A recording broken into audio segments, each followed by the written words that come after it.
They say the West was won with iron and steam, but it was paid for with moments like these, a currency of cruelty and silence.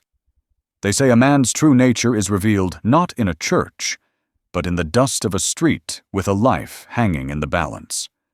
This is a story of how a single act of mercy could reignite a violent past, and how a name, whispered in fear, could be a shield. But what makes a man a monster? And what makes him a savior? And can he be both at the same time? Where are you watching this from today? A quiet home? A bustling city? Let us know in the comments. Now, settle in, support the channel with a simple click, and let us take you back to a time when honor was a heavier burden than gold. The sun over redemption, Arizona, was a merciless hammer. It beat down on the parched earth, on the sweat-stained hats of the miners, and on the splintered wood of the Redemption Saloon. But its harshest glare was reserved for the girl. Her name was Tsela, though no one in the jeering crowd bothered to ask. To them, she was defined by the crudely painted sign staked into the ground beside her. Cursed property. She was Apache, her dark hair matted with dust, her deerskin dress torn at the shoulder. Her wrists and ankles were bound with rough hemp rope to stakes driven deep into the ground, leaving her exposed and vulnerable under the relentless Arizona sky. A small, empty leather pouch lay near her feet, the supposed proof of her crime. The town's self-appointed marshal, a corpulent man named Silas Croft, whose wealth came from squeezing miners and cheating natives, had declared she'd stolen a pouch of gold nuggets. The verdict was instant, the punishment a spectacle for the bored and the cruel. Whispers slithered through the crowd. Thieving savage. Serves her right. Croft should have just shot her. They were vultures, circling a life they deemed worthless, their faces a mixture of self-righteousness and morbid curiosity. Then, a figure detached from the shadows of the blacksmith's forge. He was a rancher, known only as Amos. He wasn't a large man, but he moved with a stillness that seemed to absorb the noise around him. His face was a road map of harsh sun and private sorrows. His eyes the color of a faded blue sky, holding a weariness that went beyond physical exhaustion. He'd seen enough of the world to know that true evil rarely announced itself with war cries. It often wore a marshal's badge and spoke in the language of justice. For weeks, he'd heard the whispers of Croft's men pressuring the Apache to abandon their ancestral lands near Spirit Mtn, claiming the ground was barren. Amos knew better. Where there was pressure, there was greed. He walked past the onlookers, his worn leather boots making no sound in the thick dust. The crowd parted for him, not out of respect, but out of a vague sense of unease. He was an outsider, a man who kept to himself, and in a town like Redemption, that was a sin of its own. He stopped before Tsela, his shadow falling over her. She looked up, her eyes burning with a defiant fire that hadn't been extinguished. She expected another taunt, another stone thrown. Instead, Amos knelt. He didn't speak. His gaze met hers, and in that fleeting moment, she saw not pity, but a flicker of understanding, of shared pain. He pulled a knife from the sheath on his belt. The crowd gasped. A nervous murmur rippled through them. Silas Croft, watching from the saloon's porch with a smug grin, shifted his weight. "Careful, rancher," he called out, his voice thick with false authority.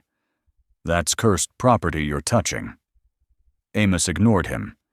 He turned the knife in his hand, and the sun caught the handle. It wasn't wood or bone. It was obsidian, polished to a slick, midnight black that seemed to drink the light. It was a unique, unforgettable design. A grizzled old prospector at the front of the crowd squinted, his eyes widening in dawning horror. His jaw went slack. "The handle," he stammered, his voice a dry croak. "I've seen that knife before. He stumbled back, bumping into others. "It's him. It's Black Blade." The name fell into the charged silence like a boulder. Black Blade. It was a name whispered in hushed, fearful tones around campfires across the territory. A ghost story made real. A bounty hunter of almost mythical lethality, known for his speed, his silence, and the black-handled knife that was his signature. He was a man wanted by syndicates and marshals alike. A man who had collected bounties on some of the most dangerous men in the West before vanishing without a trace, years ago. Panic erupted. The name spread through the crowd like a contagion. Faces contorted in fear. The jeering mob dissolved in an instant, men stumbling over each other to get away. They weren't running from a rancher. They were running from a legend, a specter of death they thought long gone. Croft's smug grin vanished, replaced by a pale, shocked scowl as he watched his audience flee. Amos sliced through Tsella's ropes with 2 swift, clean cuts. The black-handled knife disappeared back into its sheath as quickly as it had appeared. He stood and offered her a hand. "We need to leave," he said, his voice low and steady, a stark contrast to the chaos unfolding around them. Tsella hesitated for only a second before taking his hand. It was rough and calloused, but it was the first hand that had offered her anything other than violence. As he pulled her to her feet, she stumbled, her legs weak. He caught her, his grip firm. "My horse is at the forge," he said, already scanning the street, his weary eyes now sharp and alert. The eyes of a hunter. Croft, recovering his nerve, bellowed from the porch. "You're not going anywhere. Black Blade, you're a wanted man." Amos didn't even look at him.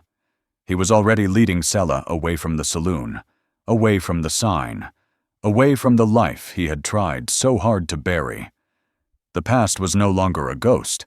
It was here, in the dust of redemption, holding a black-handled knife, and it was running for its life. The desert outside redemption was a vast, unforgiving anvil. The sun was the hammer, and everything beneath it, the skeletal remains of saguaro cacti, the cracked and thirsty earth, Amos and Tsella, was being beaten into submission. They rode hard, pushing their horses through a landscape of shimmering heat and jagged rock. Behind them, a plume of dust on the horizon was a constant, growing reminder that they were not escaping. They were merely delaying the inevitable. Silas Croft wasn't the kind of man to let an insult, or a potential threat, go unanswered. Amos led them east, away from the common trails and into the labyrinthine arroyos and canyons he knew from his years of solitude. The rancher was gone. In his place was Black Blade, a man who read the land not for its beauty, but for its tactical advantages. Every ridge was a potential vantage point, every wash a possible hiding place or a deadly trap. He rode with an economy of motion, his body swaying with the horse's rhythm, his eyes constantly scanning, assessing, anticipating. Tsella rode beside him, her initial shock giving way to a resilient focus. She was no stranger to this land. While Amos saw angles and escape routes, she saw life. She pointed to a cluster of pale green, scraggly bushes. "Wait," she said, her voice raspy from dust and dehydration. He pulled his horse to a halt, questioning her with a look. She slid from her saddle, her movement still stiff, and went to the plants. She dug at the base with her bare hands, pulling up a thick, tuberous root. Using a sharp rock, she scraped away the tough outer layer to reveal a moist, pale flesh. She offered a piece to Amos. "It holds water," she explained. He took it, his initial skepticism warring with the raw thirst in his throat. The root was bitter, but blessedly wet. As they chewed in silence, a grudging respect began to form between them. He had the skills of a warrior, but she had the knowledge of a survivor.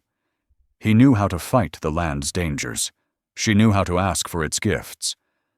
He realized then that he hadn't just freed a victim, he'd found an ally. Their pursuers were relentless. Amos would often halt them, dismounting to press his ear to the ground, a trick he'd learned long ago. 4 riders, he'd murmur, his voice a low rumble. Still an hour back, but they're pushing their horses hard. That night, they took shelter in a shallow cave carved into the side of a mesa, the entrance concealed by a curtain of ancient, gnarled mesquite. They had no fire. The light would be a beacon. The desert chill seeped into their bones, a stark contrast to the day's oppressive heat. Tsela tended to her wrists, which were raw and bleeding from the ropes. Amos watched her, a knot tightening in his stomach.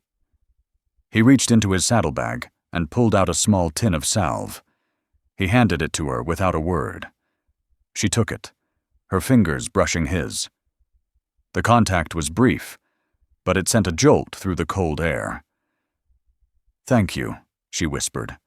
She looked at him, her gaze direct. "That name they called you. Black Blade. It brought fear. Why?"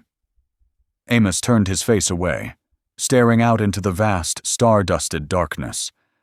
The black-handled knife on his belt felt heavier than usual. "Fear is a tool," he said, his voice flat. "Sometimes it's the only one that works when reason fails." He didn't want to talk about it, didn't want to give voice to the man he had been. That man was a ghost, a creature of violence and vengeance. He had buried him under years of quiet work, of mending fences and tending to cattle, hoping the dirt would be enough to hold him down. But the events in Redemption had clawed the grave open. Their conversation was cut short by the distant sound of a horse's whinny. Amos was on his feet in an instant, his hand instinctively going to his knife. He peered through a crack in the rock. Below, in the moonlight, they could see the dark shapes of 4 riders moving slowly through the wash. They were Croft's men, a nasty group of hired guns known for their cruelty. Their voices carried on the thin, cold air. "Can't have gone far," one said. "Croft wants that girl back, and the rancher's head." "It ain't the rancher I'm worried about," another grumbled. "Did you see the look on Old Man Hemlock's face? Black Blade. I thought he was just a campfire story." "He's real enough," the first voice shot back. "And Croft's paying double to the man who puts him in the ground. Now spread out. He's got to be hiding in these rocks somewhere." Amos and Tsela pressed themselves deeper into the cave, their breath held tight in their chests. The riders were close, too close. One dismounted and began walking toward their hiding spot, his boots crunching on the loose gravel. The sound was like a drumbeat counting down their final seconds. The shadow of the hired gun fell across the cave entrance. Amos drew the obsidian-handled knife, the familiar weight a cold comfort in his palm. He held it low, ready, the polished black surface swallowing the faint moonlight. Tsela pressed herself against the rock wall, her heart hammering against her ribs, but her eyes were fixed on Amos. She saw not a monster, but a man coiled like a snake, every muscle tensed for a single, decisive strike. The bootsteps stopped just feet from their hiding place. The man grunted. Then the sound of liquid spattering on rock reached them. He was merely relieving himself. After a moment that stretched into an eternity, he turned and walked back to his horse. "Nothing," he called out to his companions. "Let's check further up the canyon." The sound of hoofbeats faded into the night, leaving behind a silence that was more profound than before. Amos slowly relaxed, sheathing his knife. The immediate danger had passed, but the tension remained, a ghost in the air between them. They were safe, for now. They retreated to the back of the small cave, where the darkness was absolute. The shared brush with death had stripped away each layer of their defenses. It was Tsela who broke the silence, her voice soft but unwavering. "The man you were, You can't run from him if he's the reason we're still alive." Amos sank down, his back against the cool stone.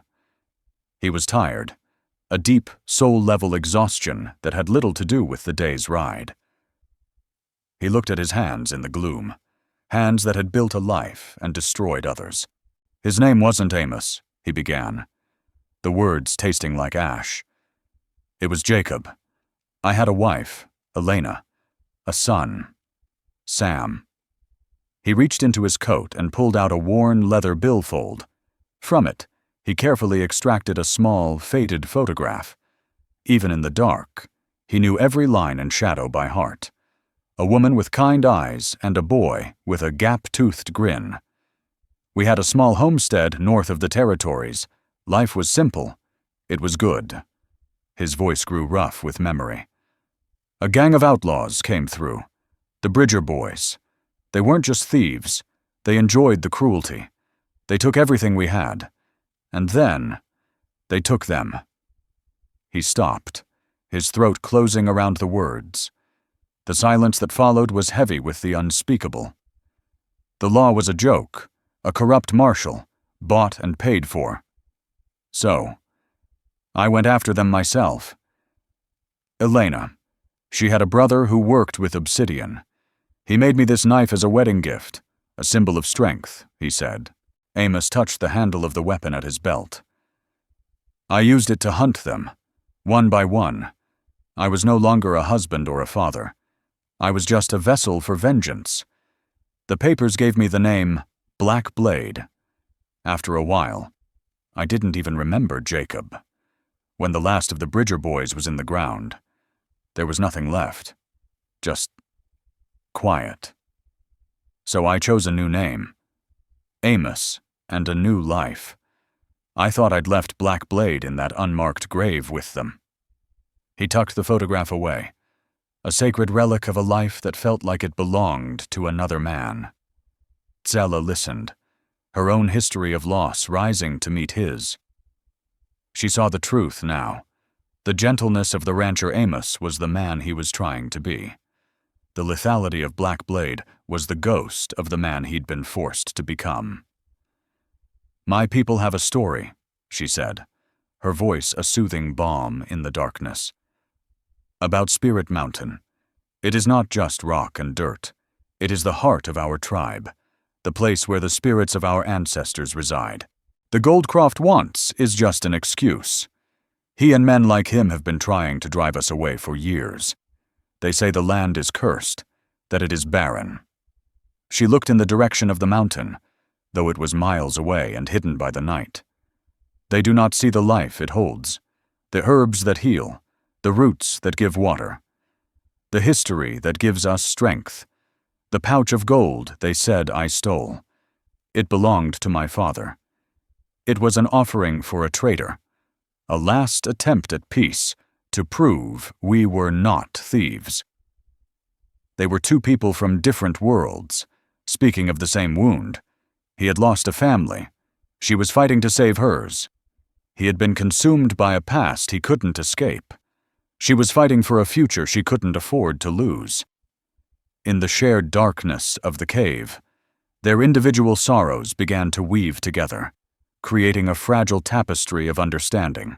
He saw her not as a savage or cursed property, but as a woman with the weight of her people on her shoulders.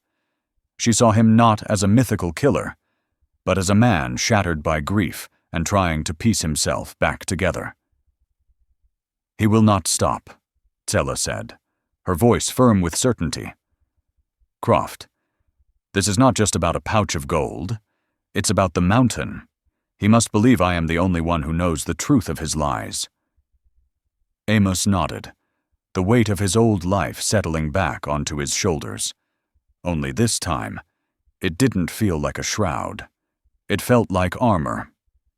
"Then we stop running from them," he said, a new resolve in his voice, "and start hunting." The sun rose, painting the eastern sky in hues of rose and gold. But the beauty was lost on Amos. He was already studying their back trail from a high ledge, watching the dust cloud of their pursuers, now closer than ever. Croft's men were good, but they were predictable. They were pushing hard, thinking they had their prey exhausted and terrified. They expected fear. Amos planned to give them something else entirely. "They're driving us toward Serpent's Pass," he said, rejoining Tsella, who was gathering the last of the water-bearing roots. "It's a natural bottleneck. They intend to trap us there." Tsella looked at him, seeing the shift in his demeanor. The weary rancher was gone, replaced by a cold, calculating strategist. The ghost of Black Blade was now fully awake. "Can we go around?" she asked. "It would take 2 days," Amos replied, shaking his head. "We don't have the water, and they'd run us down in the open. No, we go through the pass, but we go in on our own terms." His eyes scanned the terrain ahead, a landscape he knew from his darker days. "I know a place, a side canyon that overlooks the main trail. They'll ride right under it." The plan was simple, desperate, and deadly. It relied on precision, timing, and the arrogance of their enemy. As they rode, he explained it to her. He would dislodge a rock slide to block the pass behind the posse, trapping them. Then, from the high ground, they would have the advantage. It was the kind of ambush he had perfected years ago. Tsella's role was crucial. Her knowledge of the terrain was more intimate than his. She knew the hidden game trails, the quiet ways up the steep canyon walls that a horse couldn't manage. She led him up a treacherous, winding path that was barely a foothold, a climb that would have been invisible to anyone who didn't know it was there. It was a testament to the trust growing between them. He trusted her life with his strategy, and she trusted hers with his past. They reached the overlook just as the sun reached its zenith. The heat was suffocating. Below, the narrow canyon of Serpent's Pass snaked through the mountains, its floor littered with sun-bleached boulders. They tethered the horses out of sight and crawled to the edge. Amos pointed to a precarious overhang of loose rock and scree directly above the trail. "That's our deadfall," he whispered. They waited. The silence was taut, broken only by the buzz of a fly and the pounding of their own hearts. Tsella watched Amos. He was perfectly still, his breathing slow and even. He was a part of the rock, a predator in his natural habitat. He had the faded photograph of his family propped on a small ledge beside him. He wasn't looking at it, but its presence was a silent, grim testament to why he was so good at this. Finally, they appeared. 4 riders, entering the pass with a confident swagger. They were laughing, relaxed, certain their quarry was just ahead. "See?" one of them shouted, his voice echoing off the canyon walls. "Told you they'd run this way. Dumb rancher and his squaw, nowhere left to run." Amos's jaw tightened at the slur, but his expression remained impassive. He waited, letting them ride deeper into the trap. "Now," he breathed. Together, they put their shoulders to the largest, most unstable boulder at the base of the overhang. It resisted for a moment, groaning in protest. Then, with a crack, it gave way. The boulder tumbled down, striking other rocks and starting a cascade. A river of stone and dust thundered down into the pass. The posse reacted a second too late. The rock slide crashed down behind them, sealing the exit with a deafening roar and a thick cloud of dust. Their horses reared in panic. The men, shocked and confused, spun around, drawing their weapons. "Up here!" Amos yelled. His voice, sharp and commanding, drew their fire.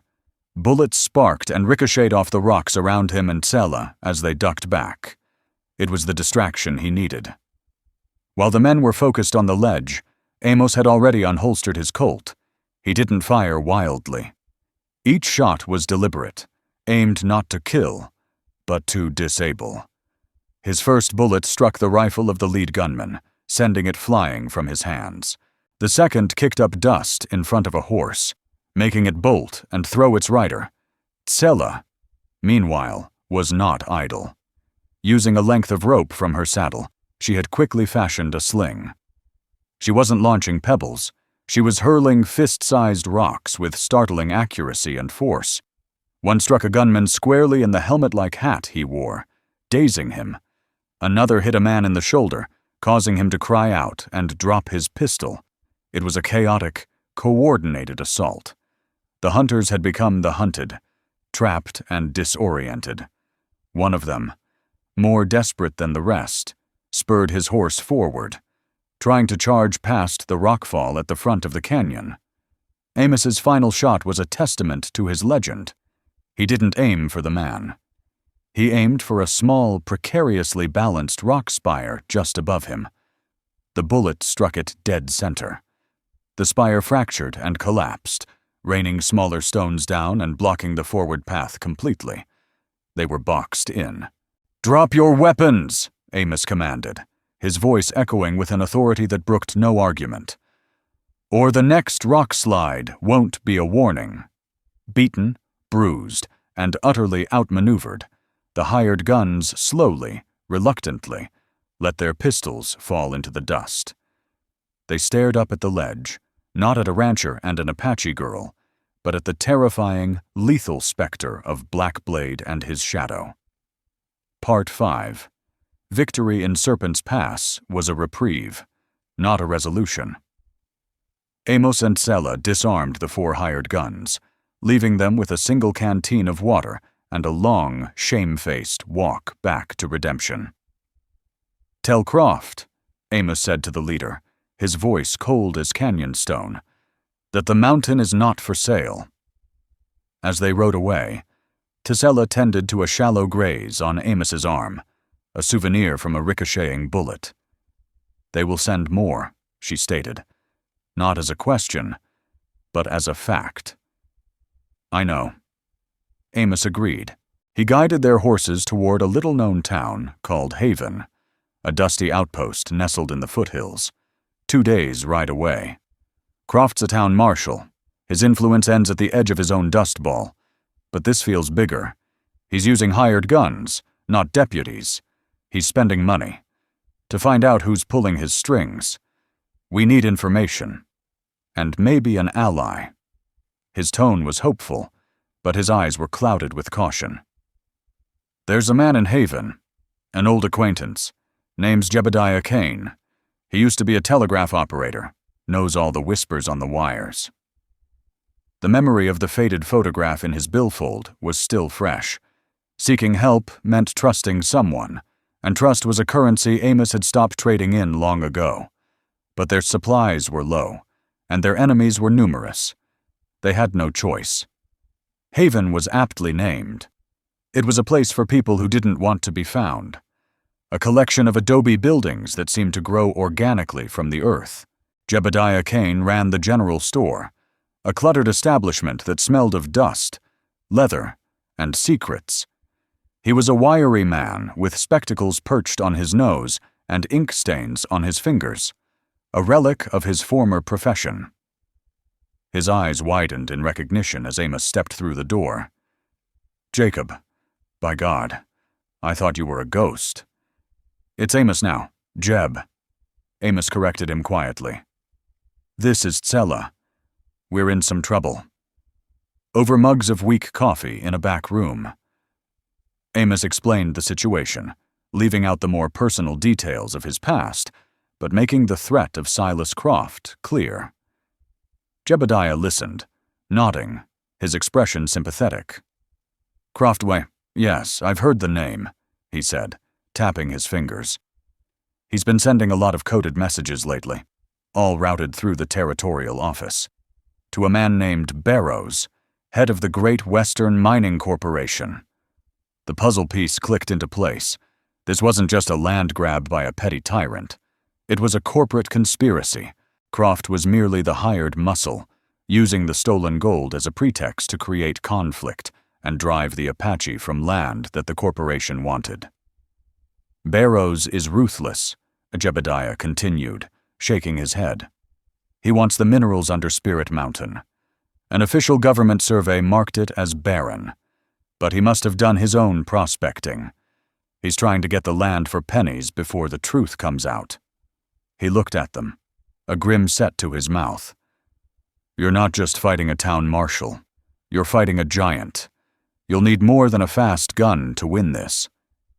He offered them a room for the night, fresh supplies, and a promise to send a wire to a friend of his, a journalist in Prescott who wasn't afraid to poke corporate dragons. For the first time in days, a sliver of hope cut through the gloom. That night, in the relative safety of the small room above the store, the tension between Amos and Sella softened. They shared a quiet meal, the silence comfortable rather than strained. He watched her mend the tear in her deerskin dress with a needle and thread from the store, her movements precise and graceful.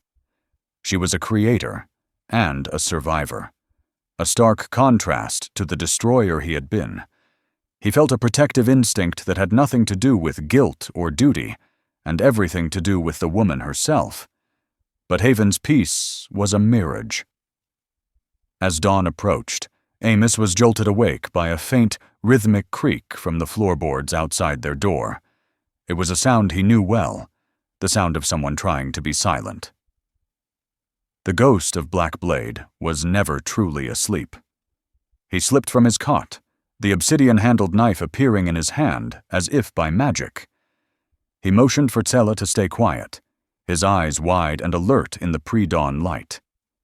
He moved to the door, pressing his ear against the wood. He heard a low whisper. He's in there. Barrows pays for the man, the girl, and silence. It was Jebediah's voice. Betrayal hit Amos like a physical blow, cold and sharp.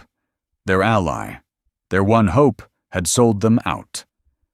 The promise of corporate gold had been more persuasive than old acquaintance. The door burst open. Two burly men, hired guns with dead eyes and drawn pistols, filled the frame. They hadn't expected Amos to be waiting. He moved in a blur of motion that was brutally efficient. He didn't use the killing edge of his knife. He used the pommel. He slammed the black obsidian handle into the wrist of the first man, shattering bone and sending the pistol clattering to the floor. He spun low, sweeping the second man's legs out from under him. As the gunman fell, Tsella acted. She grabbed the heavy ceramic water pitcher from the washstand and brought it down with all her force on his head. He slumped to the floor, unconscious. The first man, clutching his broken wrist, tried to back away, his face a mask of terror. Behind him, in the hallway, stood Jebediah Kane, his face pale with shock and greed. "You were our only hope, Jeb," Amos said, his voice dangerously soft, the fury in his eyes more terrifying than any weapon. "Barrows. He offered me a fortune," Jebediah stammered. "More than I'd see in 10 lifetimes." "What's a fortune worth when you can't sleep at night?" Amos retorted. He advanced on the traitor, the black knife held steady. This was no longer just about survival. It was about a conspiracy that went to the very top, and they had just been betrayed by the one man they thought they could trust. The circle of enemies had grown, and their world had shrunk to the size of this small, dusty room. Part 6. The betrayal in Haven left a bitter taste, more potent than desert dust. They left Jebediah Kane and his hired thugs tied up in his own storeroom, taking what supplies they needed and the damning telegrams that proved the connection between Croft and the Great Western Mining Corporation. The illusion of finding allies was shattered. They were alone. "The journalist in Prescott won't be getting any messages," Tsella said quietly as they rode away, the rising sun at their backs.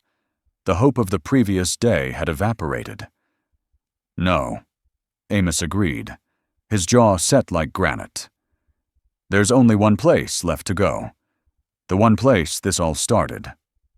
He looked toward the distant, hazy silhouette of a solitary peak on the horizon. Spirit Mountain. It was a desperate gamble.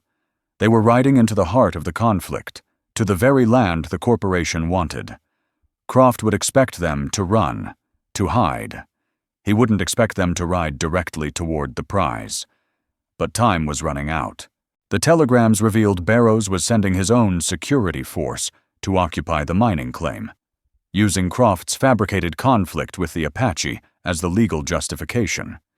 They had to warn Sella's tribe. The journey was a grueling 2-day race against time.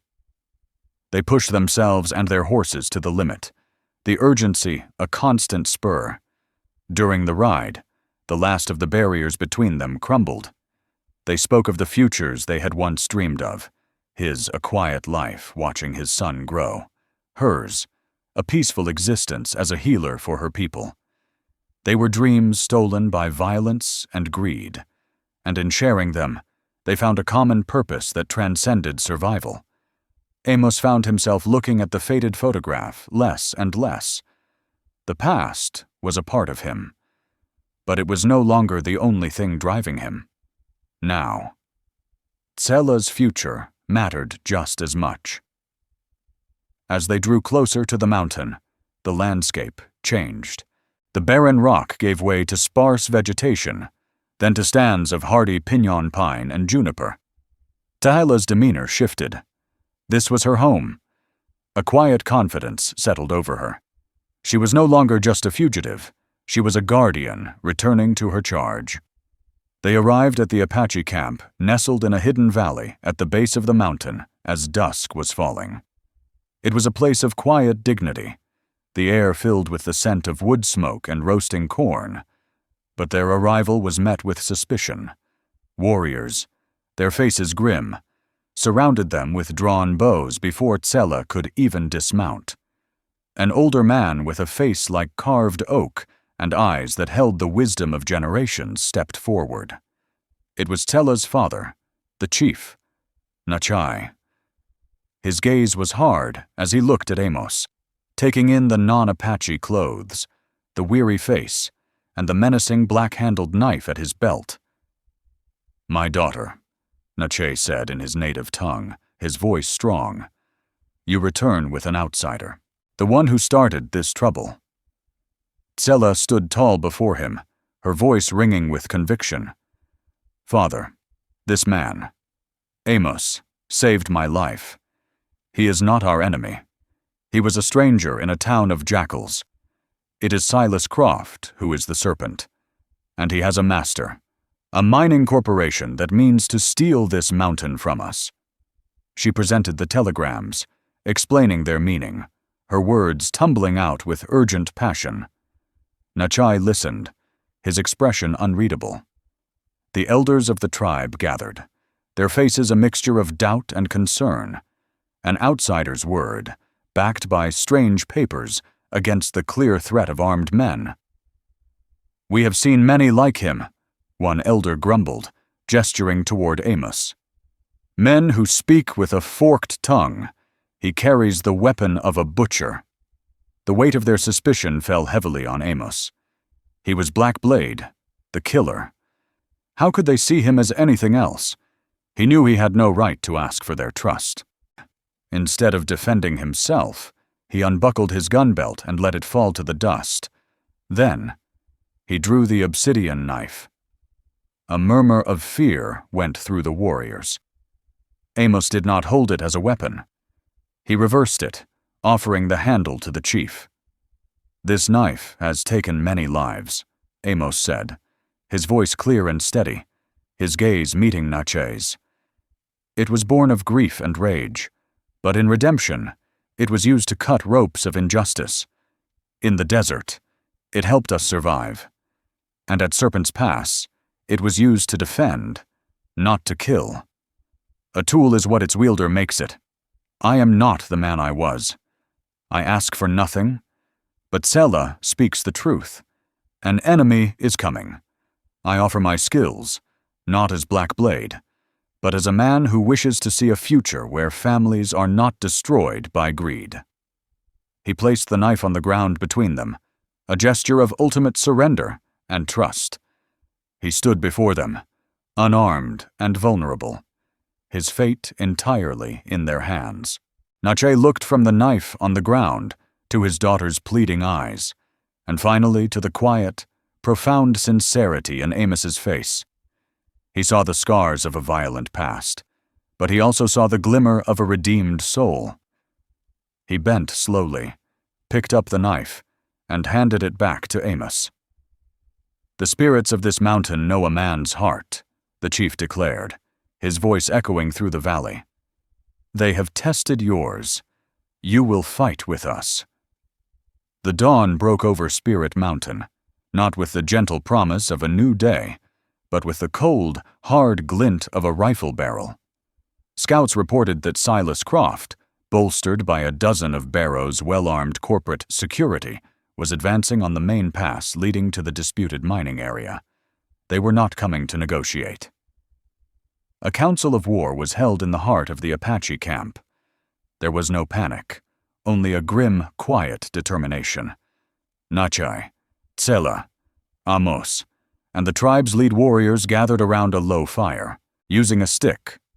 Amos drew a map in the dirt, marking the terrain with the precision of a master tactician. His past as Black Blade, once a source of shame, had become their greatest asset. He knew how men like Croft thought, how they fought. He knew their arrogance would be their weakness. "They will expect us to defend the entrance to the valley, or to hide," Amos explained, his voice low and confident. "We will do neither."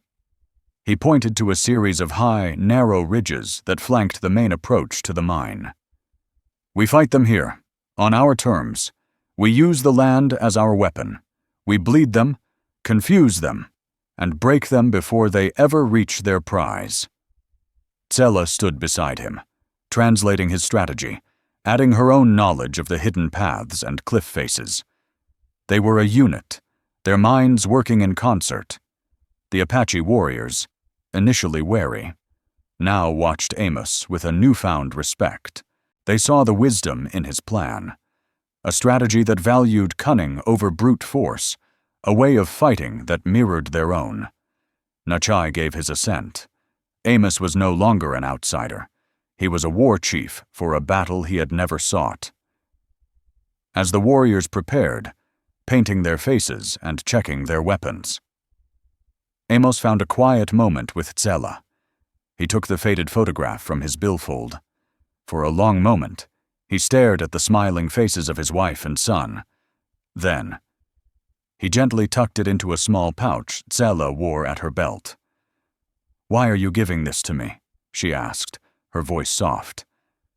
"Because you are fighting for the future," he said, meeting her gaze.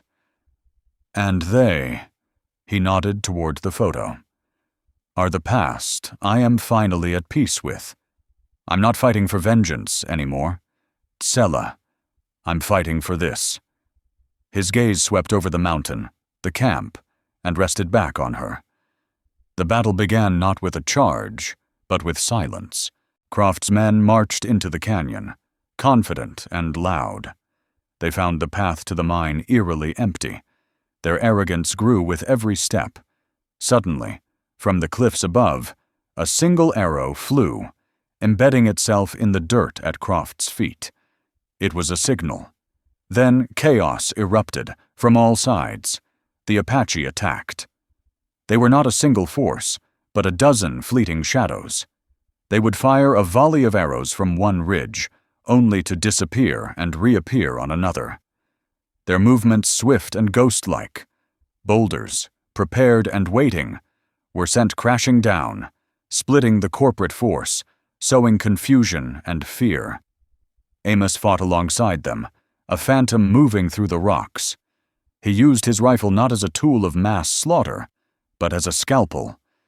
He targeted leaders, broke supply lines, and pinned down the most dangerous gunmen, allowing the Apache warriors to press their advantage. He was a whirlwind of controlled violence. The skills of Black Blade fully unleashed, but guided by a newfound purpose: to protect, not to punish. Tsela was not on the front lines, but her role was just as vital.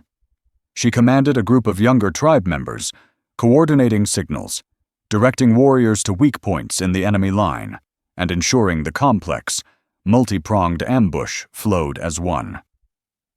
She was the nerve center of the defense, her father's daughter, a true leader, Silas Croft, his face purple with rage, saw his superior force being dismantled piece by piece. In a desperate move, he rallied his remaining men for a direct charge toward the mine, hoping to establish a defensible position.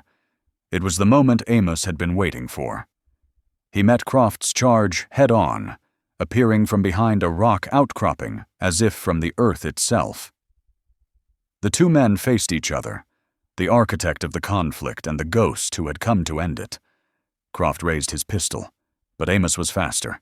A single shot from his Colt tore the weapon from Croft's hand, unarmed. Croft lunged forward, wild with fury, but he was a bully, not a fighter. Amos sidestepped him easily, and for the first time in the battle, he drew the obsidian-handled knife. Croft froze, his eyes wide with the terror of a man facing his own legend. "This is for the lives you ruin for profit," Amos said, his voice level, devoid of the rage that had once fueled him. He did not kill Croft. He disabled him with a series of precise, non-lethal strikes, leaving the corrupt marshal on his knees, defeated and humiliated, as Apache warriors surrounded him and his broken force. The battle was over. The ground was littered with the evidence of the fight, but the air was clear. Justice, real and earned, had come to Spirit Mountain. The days that followed were quiet. The captured men were turned over to the territorial authorities, along with Jebediah's telegrams, which sparked an investigation that would ultimately bring down the Great Western Mining Corporation. The lies were exposed, and the truth of the Apache's claim to the land was solidified. Amos stayed. He helped rebuild, his hands, once stained with the blood of vengeance, now working to mend and create. He taught the younger boys how to track, not for war, but for the hunt, sharing his knowledge freely. The black-handled knife remained at his side, but it was no longer a symbol of a fearsome past. It was a reminder of the man he had chosen to become, a tool of protection, not destruction. One evening, as the sun set fire to the sky, he stood with Sela on a ridge overlooking the valley. The world was peaceful, bathed in a soft, golden light. She handed the small pouch back to him. He opened it and looked at the photograph of his family. He smiled, a genuine, sorrow-free smile, and tucked it safely back into his coat. "Their memory is no longer a ghost that haunts me," he said. "It's a foundation. It's what brought me here." Sela placed her hand on his arm, her touch both gentle and strong. "You are home, Amos," she said, "in the vast, unforgiving wilderness of the West, where so many stories were written in blood and dust. This one found a different ending. It wasn't about the triumph of a single hero, but the quiet, resilient power of community. It was a testament to the idea that redemption is not found in forgetting the past, but in using its lessons to build a better future. Honor, it turned out, wasn't about a reputation or a name whispered in fear. It was about the choices made when no one was watching, the hands you chose to lift up, and the peace you fought to protect.